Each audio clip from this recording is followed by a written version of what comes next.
fewer than 10 heat packs left, nowhere near enough to last the night. Wait, your brother? Doesn't he have money? He must be in a luxury hotel or bought heating equipment. Call in quick. Chloe grasped at this lifeline like a drowning person, trembling hands dialing my number. Sorry, the number you have dialed is switched off. Damn it! Chloe furiously threw her phone onto the sofa. That bastard dared to turn off his phone. Don't panic, don't panic. Ryan's eyes flickered. I remember now. I saw your brother at the South City wholesale market before. I was far away, but I vaguely heard him repeatedly mention the western suburbs and a factory. There happens to be an abandoned factory there. At a time like this, he must be hiding there. Let's go find him. But the snow outside is so bad. Chloe looked at the terrifying blizzard outside, hesitating. Not going means waiting to die. The snow won't stop anytime soon. In a few more hours, the pipes here will burst. We have a car with heat. And once we find your brother, with your system and my brains, we can easily take him down. Then his supplies will be ours. Greed overcame fear. The two wrapped themselves in all their clothes and struggled downstairs, diving into the car. The car started, and when the warm air blew out, both sighed with relief.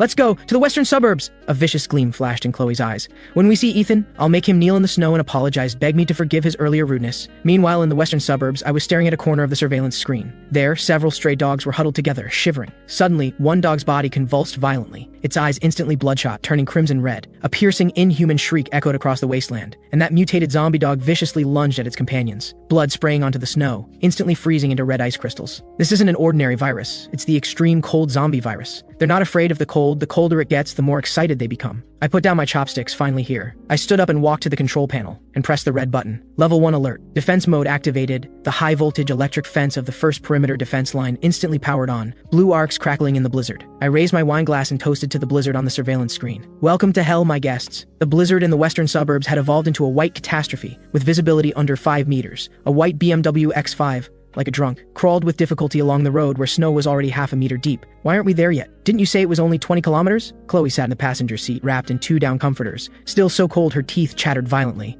Don't nag. Ryan's hands on the steering wheel had lost all feeling, covered in purple-blue frostbite. The GPS says it's just ahead. Damn it, I can't see the road at all. A crisp crack, and the car body suddenly sank, then stalled completely. The undercarriage was stuck on a hard chunk of ice in the middle of the road. The car's broken! Ryan desperately pounded the steering wheel, but his hand hit the ice-hard leather cover, making him grimace in pain. What? Chloe screamed. Do you want me to die here? Ryan, you useless piece of— Shut up! If you're so capable, you drive. Ryan exploded too, survival instinct overpowering his usual pretense. Get out. That dark shadow ahead should be the factory. We'll walk. The two had no other choice now. Staying in the car meant freezing to death. They wrapped the comforters tight and stumbled into the blizzard like 2 clumsy penguins. They felt like their lungs were freezing, every breath a slow torture. 500 meters, usually a few minutes walk, took them a full half hour. When that steel beast of an abandoned factory appeared before them, the two practically crawled on their knees to the main gate. But the sight before them left them stunned. This wasn't an abandoned factory, this was clearly a steel fortress. The originally dilapidated red brick walls were completely covered with silver-gray metal plates. Chloe rushed to the massive solid steel gate, frantically pounding on the door. Ethan, I know you're in there. Open the door. Ethan, it's Chloe. I'm freezing to death. Please let me in. Ethan, it's Ryan. We're family. How can you leave us to die? The two shouted themselves hoarse, but their voices were quickly swallowed by the howling wind. Inside, I sat on a massive leather sofa, facing a wall of surveillance screens. On them, 2 blurry thermal imaging red shadows were pressed against the gate, like 2 pitiful flies. Beside me, red oil bubbled in a small copper pot, releasing an insanely appetizing spicy aroma. System, turn on external speakers, I ordered calmly. Activated, the speaker outside emitted a crackling sound, startling the two. Then, a lazy, calm voice with a hint of amusement rang out through the blizzard. Who is it? Don't you know disturbing people in the middle of the night is illegal? Hearing this voice, tears instantly streamed down Chloe's face. Ethan, it's me, your sister. Open the door. It's freezing out here. We're dying. Sister. Huh. My voice remained unhurried, accompanied by a slurping sound. Tisk, this duck intestine is slightly overcooked. Who did you say you were? Outside, Chloe nearly choked. I'm freezing like a dog out here, and you're eating hot pot inside? And duck intestine no less. That damn delicious smell made her mouth water instantly, her stomach growling traitorously. Ethan, stop playing dumb. I know you can hear me. I'm Chloe, your only sister. Open the door now. Once I'm inside, I'll explain everything about before. It was all a misunderstanding. Misunderstanding? I put down my chopsticks, picked up the microphone, and looked at that distorted face on the screen, my gaze suddenly cold. Telling me to scram was a misunderstanding? Or was saying you'd make me die like a dog in front of you also a misunderstanding? That was just anger talking. Chloe panicked. Ethan, you're a man. Why are you so petty? I was wrong before. I'm apologizing now. I'm sorry, okay? Now open the door. This wasn't an apology. It was a command. In her mind, as long as she lowered her head and said those 3 words, I had to forgive her. That had been the rule for 20 years. Too bad the rules had changed. If apologies worked, what would we need police for? I sneered. Why don't you try your strongest ability? Don't you have the elimination system? These words struck Chloe like lightning, right? I have an ability. Why should I beg him? Fine. If you won't open it, I'll open it myself.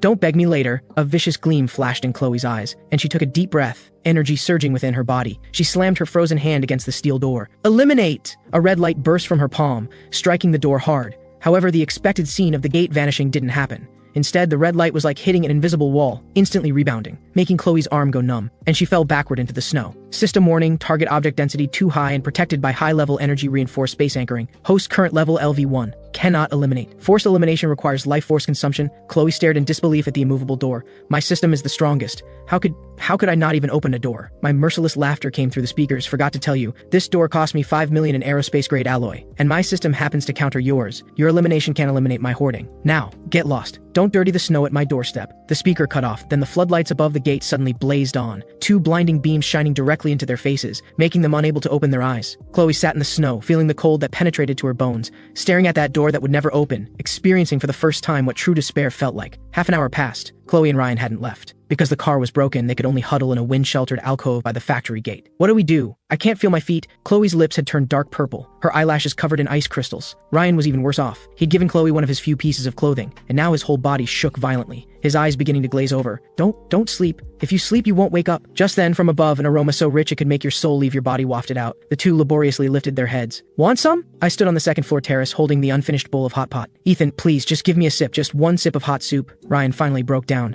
kneeling in the snow and kowtowing frantically upward. I even taught you basketball before. For old time's sake, save me. I chuckled and casually picked up a piece of freshly cooked fatty beef. When you locked me outside, before, did you talk about old times then? I released my hand, and that piece of steaming, oil-dripping beef fell in front of the two, into the dirty snow. Ryan almost instinctively lunged to grab it, but Chloe was faster, snatching up that piece of snow-covered meat and shoving it directly into her mouth, swallowing it without even chewing. That moment of warmth made her moan with satisfaction. Tasty? Yes. So good, Chloe nodded, tears streaming. Since you've eaten, get lost already. My security system detected some little friends attracted by the smell just now. Before the two could react, several pairs of glowing green eyes suddenly appeared in the distant blizzard, low growls carrying over on the wind. They're mutated zombie dogs. Run, run! Ryan reacted fastest, grabbing Chloe and trying to flee, but the ground was all ice and snow, and the two slipped, face-planting hard into the ground.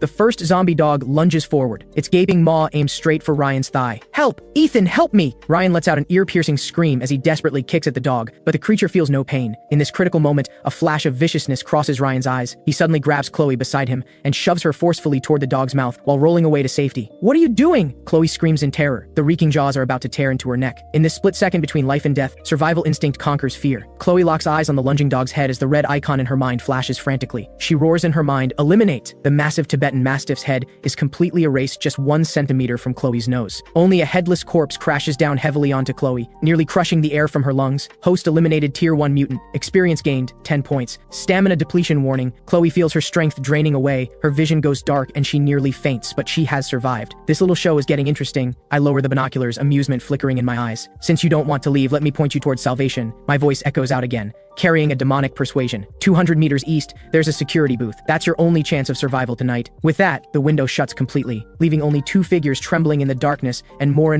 green eyes gathering around them. Move! To the booth! Chloe shoves the dog corpse off and staggers to her feet. She doesn't even glance at Ryan. She remembers that shove. In the final second before the zombie hounds close in, both of them scramble desperately toward the dilapidated security booth. The booth is tiny and drafty. They barely manage to block the windows with discarded planks and old newspapers. Chloe, are you okay? Ryan edges closer, trying to take her hand with a flattering smile. Just now, I was trying to push the dog away, not you. Don't misunderstand. After that ordeal, her innocent facade finally cracks, revealing the selfish, cold nature beneath. Don't think I don't know what's in your head. Ryan, from now on, if you dare lay another hand on me, I'll make your head disappear just like that dog's. Ryan freezes, a flash of resentment in his eyes, but he quickly masks it. He knows Chloe now wields that terrifying elimination system. Killing him would be effortless for her. He can only endure. Meanwhile, in the safe house, I hold a tablet in my hands. Though the public network is down, my military-grade satellite receiver still picks up global signals. News from around the world scrolls across the screen. Emergency announcement for the eastern region. The government has activated the highest-level emergency protocol. Official shelters nationwide are now open. Survivors, please proceed to the nearest location. City shelter location. East District Sports Center, Shelter 7. I stare at those coordinates. In my past life, that place was indeed the largest official stronghold in the early days. But precisely because there were too many people, supplies depleted rapidly, and with chaotic management. Within a month, the infamous granary riot broke out, killing tens of thousands. Looks like history's trajectory hasn't changed. I close the news and open the system interface. Current stockpile, 32,000 tons. System level LV1. Experience, 0%. Upgrade requirement, collect 10 Tier 1 zombie cores. Cores. In my past life, people didn't discover until the 3rd month of the apocalypse that the cores in zombie brains could be used to enhance abilities. But I know now. That fool Chloe was too busy killing the dog to save herself, leaving the most precious spoils of war in the snow. Those are my experience points. Can't let them go to waste. I change into into a lightweight nanothermal combat suit and grab my tactical axe. I decide to head out for a stroll, to reap my first harvest on this first night of the raging blizzard, and check if those 2 rats have frozen to death yet. Wearing a fully sealed nanothermal combat suit and gripping my tactical axe, I move through the western outskirts wasteland. 50 meters ahead, the pack of zombie dogs circles the security booth, 7 in total. I adjust my breathing, then burst out from behind the snow pile where I've been hiding. The first zombie dog is still growling at the booth. It doesn't even react, before my axe arrives. With a dull thud, the tactical axe splits its hard skull. Tier 1 zombie dog eliminated. Experience +5. The commotion instantly alerts the other 6 hounds. The alpha, a massive Tibetan Mastiff, whips its head around. Those ghostly green eyes lock onto me. It kicks off with its hind legs, its massive body charging like a tank, just as it reaches half a meter from me. I point my left hand at the ground beneath the Mastiff. In that instant, a 2-meter diameter section of ice, along with the frozen earth beneath it, vanishes into thin air. The ground disappears under the Mastiff,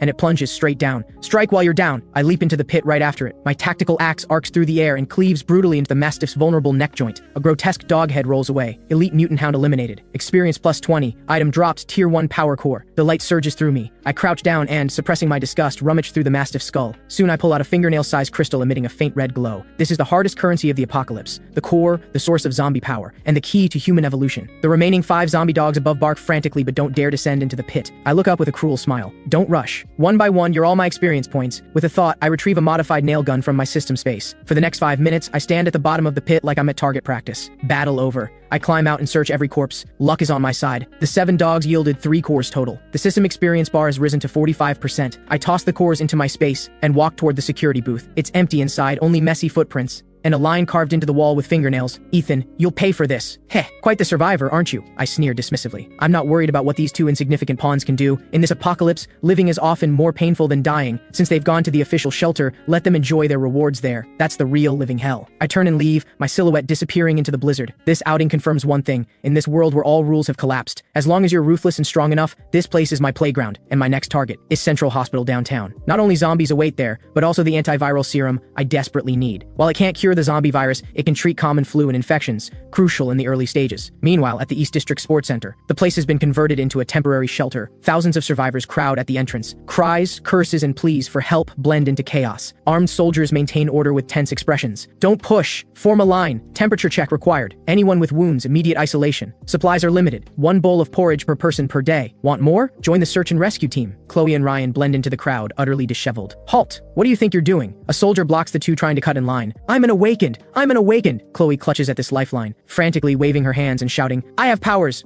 I'm special. Let me in. I need to see your commander. Awakened? The soldier pauses. Though orders came down to identify those with special abilities, too many imposters have shown up these past few days. Prove it, the soldier says coldly. Chloe takes a deep breath, fighting through the exhaustion and hunger-induced dizziness. She extends her hand toward a massive concrete barrier by the roadside. Eliminate! A red flash, and the several hundred-pound barrier vanishes instantly into thin air, as if it never existed. The surrounding crowd falls silent. The soldier's pupils contract sharply as he immediately grabs his radio. Awakened spotted at entrance D, spatial type, no, elimination type, requesting orders. 5 minutes later, Chloe and Ryan are escorted into a warm office. Behind the desk sits a middle-aged man in a military coat. He sizes up Chloe. So your ability is elimination? How large can you eliminate? Can you eliminate living people? Anything within a 2-meter diameter. Chloe, finally feeling warmth, speaks a bit more coherently. Living people too. Just now on the way here, I killed a mutated Tibetan Mastiff. The commander laughs. The expression of someone who just heard a joke. Little girl, you kill 1 dog and think you're invincible? He stands and walks to the window, pointing at the dense zombie horde outside. There are tens of thousands of zombies now. Your ability that exhausts you after a few uses is worth nothing on the battlefield. Chloe's face instantly stiffens. However, the commander's tone shifts as his gaze falls on the snow-covered runway outside. Your ability has a more suitable purpose. The blizzard has blocked the roads. Supply trucks